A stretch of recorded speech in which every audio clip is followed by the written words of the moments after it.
जय माँ इंद्राक्षी, जय अम्बे। इंद्राक्षी धाम में दर्शकों आप सभी का हम हार्दिक स्वागत करते हैं। आइए इस विशेष अंक में हम बात करेंगे विजयदशमी की, जिसे हम दशहरा भी कहते हैं। इस बार विजयदशमी का जो पर्व है 24 अक्टूबर दिन मंगलवार का मनाया जाएगा। विजयदशमी में बहुत से विजयश्री कार्य हुए हैं, इसलिए भी इसका नाम विजयदशमी है। भगवती जया और विजय की इसमें पूजा की जाती है। और भी कुछ जानकारी है जो इस अंक में हम आपको देने वाले हैं। आइए कार्यक्रम को प्रारंभ करते हैं। देखिएगा, इसी दिन विजयदशमी के दिन ही भगवान श्री राम ने रावण का वध किया था, इसलिए भी इसका नाम विजयदशमी पड़ा। बुराई के ऊपर अच्छाई की विजय हुई, ये विजयदशमी पर्व कहलाया। आज के दिन ही आप देखेंगे कि किस प्रकार से रावण, कुंभकर्ण, मेघनाद के पुतले जलाए जाते हैं। और इसमें एक चीज़ और होती है, ये ऐसा मुहूर्त होता है, ऐसा समय होता है विजयदशमी का, आप किसी भी मंत्र को पढ़ें, उसका यज्ञ करें, वो मंत्र त्वरित सिद्ध हो जाता है। क्योंकि विजयदशमी का जो दिन है ये अपने आप में मुहूर्त से भरा हुआ समय माना जाता है। अब इसमें हमें क्या करना है, आइए ध्यान दीजिएगा। इसलिए मैं आपको ये कार्यक्रम 1-2 दिन पहले दे रहा हूँ। हो सकता है आप इस कार्यक्रम को विजयदशमी के दिन भी देख रहे हो।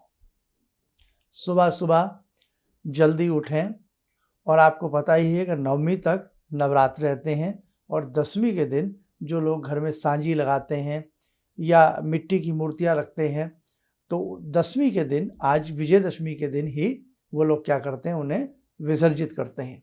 और अपने नवरात्र का जो कार्यक्रम रहा है, नवरात्र का जो पारायण करते हैं बहुत अच्छे से। देवी भगवती का प्रातःकाल उठ करके सबसे पहले भगवती दुर्गा का आप लोग पूजन करें। विजयदशमी के दिन जल्दी उठ करके पूजन आदि करने के उपरांत, जिनके घर में दशहरा मनाया जाता है, अच्छे से बहुत लोग गोबर के माध्यम से भी बनाते हैं, अपनी अपनी परंपराएं हैं, तो अपने हिसाब से पूरा जो समय होता है विजयदशमी का, अपने आप में शुभ काल, शुभ समय, शुभ मुहूर्त होता है। आपको सबसे पहले मैं हल्का फुल्का जानकारी दे देता हूँ मंत्र और पूजा के बारे में। अब इसमें क्या करना है, विजयदशमी में आपको जल्दी उठ करके भगवती दुर्गा आदि का पूजन करें। और अपराजिता जो होती है, अपराजिता को भी धूप दीप इसमें दी जाती है। अपराजिता आपको मिल जाए तो उसे ले आए, और अपराजिता के जल में डुबो करके उसके अपने ऊपर छींटे भी मारने चाहिए। सभी लोगों को मालूम नहीं है इस विधि का, तो वो जिन्हें पता नहीं है वो ना करें, ऐसी कोई डरने वाली बात नहीं है। सिर्फ जगजननी भगवती का प्रातःकाल उठ करके, जैसे आप जो लोग नमी कर रहे हैं, तो सुबह उठ करके दशमी के सुबह सुबह भगवती आदि का पूजन करके, धूप दीप दे करके, षोडशोपचार पूजन आदि करने के उपरांत जया और विजया जो 2 महाशक्तियां हैं, ये देवी स्वरूपा हैं। इनके नाम से भी आप जब देवी की पूजा करें तो जया और विजय भगवती का ध्यान करते हुए आप धूप दीप अर्पण करें, ताकि हर क्षेत्र में, हर कार्य में आपको भी विजय की प्राप्ति हो। अब जिन्होंने कोई सावर मंत्र सिद्ध करना है, जैसे ए हनुमान 12 वर्ष का जवान, हमने आपको बहुत पहले ये मंत्र बताते आ रहे हैं अनेकों वर्षों से। और भी हनुमान जी के सावर मंत्र हैं, ओम नमो आदेश गुरु को, गुरु सट, अनेकों सावर मंत्र हैं। रामायण जी के मंत्र हैं, तो दशहरे में रामायण जी के मंत्र, सावर मंत्र या और भी ऐसे मंत्र हैं जो पुराणों से हैं, वो बहुत जल्दी सिद्ध हो जाते हैं। अब करने का तरीका क्या होता है, एक माला जप करिए और एक ही माला का कॉमन सामग्री से घी मिला करके यज्ञ कर दीजिएगा। आपका मंत्र चैतन्य हो जाता, सिद्ध हो जाता।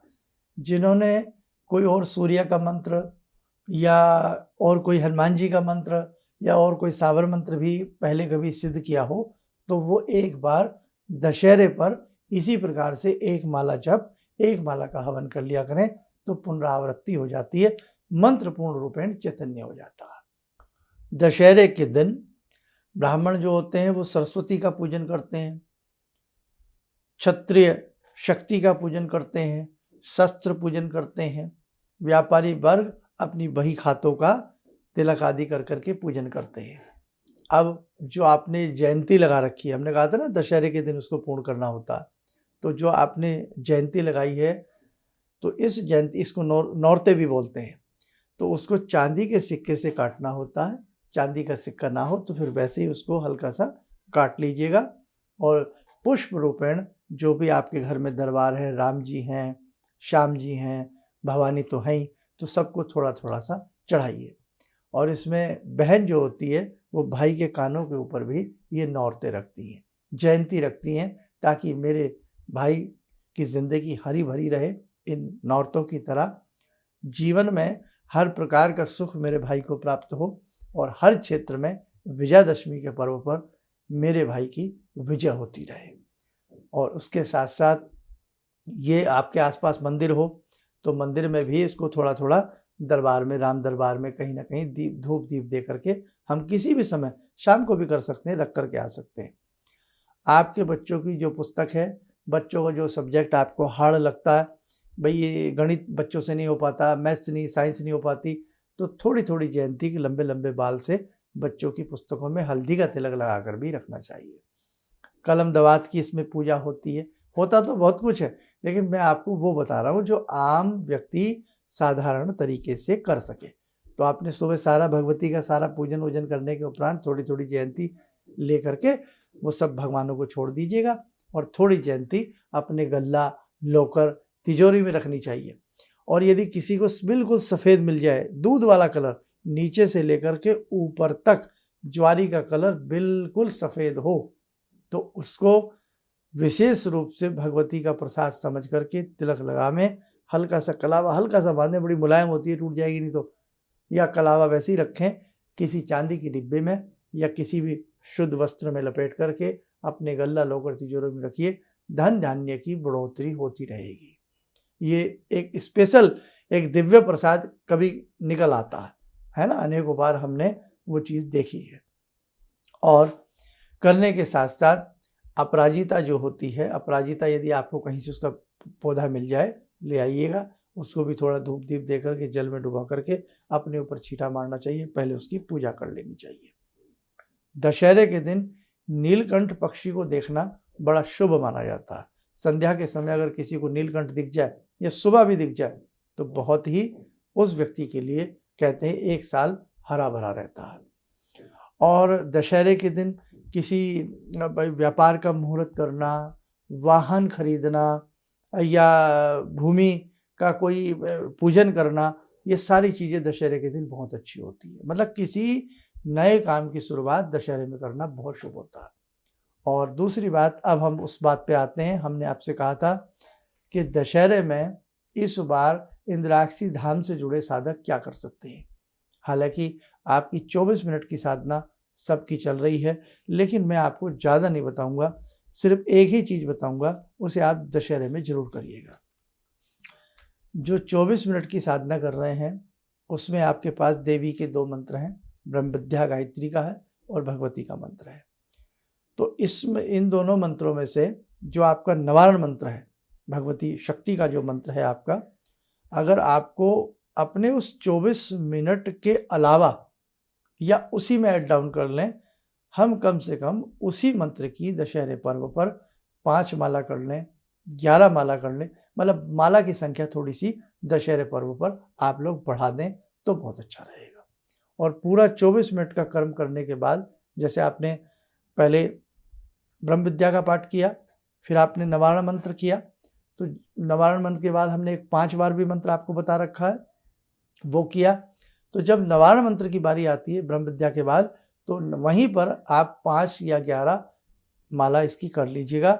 और देवी अथर्व शीर्षम जो दुर्गा सप्तशती में है उसके 5 या 11 पाठ कर लीजिएगा दशहरे के दिन। बहुत बड़ी शक्ति आपके पास इकट्ठी हो जाएगी, बूंद बूंद से घड़ा भरता। अब जो नए साधक हमें सुन रहे हैं उन्हें समझ में नहीं आ रहा होगा सारा माजरा क्या है कि भाई कौन सी 24 मिनट की साधना क्या। तो नए साधक जिन्होंने पहली बार हमें सुन रहे हैं या वैसे ही हमें सुन रहे हैं, तो आप ध्यान रखना, दशहरे के दिन किसी भी समय, चाहे आप रात्रि में कर लें, शाम को कर लें, आप निवारण मंत्र जो होता है एम ह्रीम क्लीम चामुंडाई विच्चे, दुर्गा सप्तशती में ये मंत्र मिलेगा। इस मंत्र की रुद्राक्ष की माला से 5 11 या 21 माला हमें कर लेनी चाहिए। और देवी अथर्व शीर्षम के 5 पाठ या 11 पाठ हमें इस सुंदर वेला में, इस संधि वेला में कर लेने चाहिए। वर्षा ऋतु का अंत होता है, शरद ऋतु प्रारंभ मानी जाती है दशहरे से। तो कहने का भाव, संधि के जोड़ पर और ऐसे विशेष मुहूर्त में जब विशेष प्रकार का कोई पाठ होता है तो वो अपना फल अलग ही देता है। और जिन्हें भैया कुछ भी ना आता हो, ज़्यादा कुछ भी ना आपको समझ में आता हो, तो वो चलते फिरते उठते बैठते राम राम राम राम का जप करें और दुर्गा जप करें, शक्ति का जप करें और भगवान राम का जप करें, जैसे दुर्गा दुर्गा दुर्गा। और जब कभी ध्यान आ गया राम राम राम, भाई भगवान राम ने कैसे, है ना, सारी चीज़ें बताई आपको दशहरे से जुड़ी हुई। और शाम होते होते मेघनाथ, कुंभकर्ण, रावण आदि के पुतले जलाए जाते हैं, जो कि प्राय लोग देखने के लिए जरूर जाते हैं। अब पुनः एक बात आपको बता दूं, ये जो दिन है ये साधना पर्व भी है, विजय पर्व के साथ साथ साधना पर्व भी है। अपने जो हमारे अंदर की कमियां हैं उन्हें निकालने का भी पर्व है। जैसे भगवान राम ने रावण का वध किया, बुराई के ऊपर अच्छाई का आधिपत्य हुआ, अच्छाई की विजय हुई, जीत हुई। इसी के साथ साथ ध्यान रखना, जो लोग आज से भी यदि अपने जीवन में कोई नई शुरुआत करना चाहते हैं किसी भी नए क्षेत्र की, तो उनके लिए बहुत अच्छा रहेगा। देवी अथर्व शीर्षम पढ़ना बहुत शुभ रहता है, तो कम से कम प्रयास करें, ज़्यादा आपसे ना हो, एक बार तो इसे पढ़ ही लें। दुर्गा सप्तशती से आपको ये मिल जाएगा। जिन्हें संस्कृत नहीं आती, ये हिंदी में भी है, हिंदी वाली बुक में, वहाँ से आप ये इसको पढ़ लेना। बहुत लंबा चौड़ा समय नहीं लगता, एक बार पढ़ोगे पूरे को, एक पाठ, ऐसी मैंने बताया 5 या 11 पाठ कर लेना। और नवारण मंत्र की जो मालाएं हैं वो आप 5, 11, 21 तक भी कर सकते हो। और यदि कोई पहले आपने शावर मंत्र आदि सिद्ध किया है तो उस शावर मंत्र को भी आप यज्ञ एक माला, जब एक माला का यज्ञ करके दशमी के दिन उसे और चैतन्य बना सकते हो। जिसकी साधना अच्छी चलती है उसे घबराने की जरूरत नहीं है कि आपके ऊपर कोई टोना कर देगा, आपके ऊपर कोई जादू कर देगा, आपका कोई कीलन कर देगा। बिल्कुल मत घबराना। अगर आप देवी माता की शरण में हैं, आपकी विजय होगी ही होगी, बस ये ध्यान रखना। तो विजयदशमी के पर्व पर मैं बस आपसे यही कहना चाहता हूँ, एक नई शुरुआत जीवन में लाइएगा। जो लोग बिल्कुल ही पूजा पाठ करना भूल गए हैं, थोड़ा सा विजयदशमी से एक रूटीन बनाइए, आप पूजा करना शुरू करें। जो लोग योगा करते थे, बहुत अच्छे से सुबह सैर किया करते थे, जो आपके अधूरे संकल्प पड़े हुए हैं, तो ध्यान रखें, उन्हें पुनः जागृत करें, उन चीज़ों को पुनः शुरू करें। बहुत लोग सुबह सुबह योगा किया करते थे लेकिन बीच में सब कुछ छोड़ दिया है, तो विजयदशमी का पर्व आ रहा है, ध्यान रखना, आपके जीवन में आपको विजय की प्राप्ति होगी। अपने कामों को दोबारा से शुरुआत करें और जितना भी अच्छे से हो सकता है अपने बच्चों को उचित अच्छी शिक्षा देने का प्रयास करें। बच्चों की जो बुक्स हैं, हल्दी का तिलक लगाएं, और जो नवरात्रों में जो हम खेतरी करते हैं, जो बीजते हैं, वो मैं सारी बातें बार बार रिपीट कर रहा हूँ आपको जानबूझ के, तो वो उनकी पुस्तकों में आप रखते चले जाएं। बस यही मुझे विजयदशमी के पर्व पर आप सभी को संदेश देना था। इंद्राक्षी धाम की तरफ से विजयदशमी पर्व की आपको बहुत बहुत हार्दिक शुभकामनाएं, बधाई। और आपके जीवन के जो भी कार्य अधूरे पड़े हैं वो जगजननी की कृपा से पूर्ण हो, हर क्षेत्र में आपको विजय प्राप्त हो। आप स्वस्थ रहें, सुखी रहें। इन्हीं शुभकामनाओं के साथ हम अपनी वाणी को विराम देते हैं। जय जय अम्बे। भगवान से जुड़ो, और भगवान से जुड़ने का जरिया आपने बताया, बहुत अच्छा लगा, बहुत धन्यवाद। और सनातन धर्म को जिंदा रखने के लिए आप जो प्रयास कर रहे हैं बहुत सराहनीय है। हम लोग को मौका मिला है, हम लोग भाग्यशाली हैं जो आपके करीब आने का हम लोग को मौका मिला है। किसी भी समस्या के समाधान के लिए मिले प्रसिद्ध हस्तरेखा एवं वास्तु विशेषज्ञ प्रोफेसर धर्मेंद्र शर्मा जी से। नोट: शिविर में भाग लेने हेतु एवं व्यक्तिगत रूप से मिलने के लिए कॉल करने का समय सुबह 10 बजे से शाम 6 बजे तक। हमारे विभिन्न ज्ञानवर्धक कार्यक्रम देखने के लिए आप हमें अभी सब्सक्राइब करें बेल आइकन को प्रेस करें ताकि आप देख सकें हमारा कार्यक्रम सबसे पहले। और अधिक जानकारी के लिए फेसबुक पेज को लाइक करना न भूलें।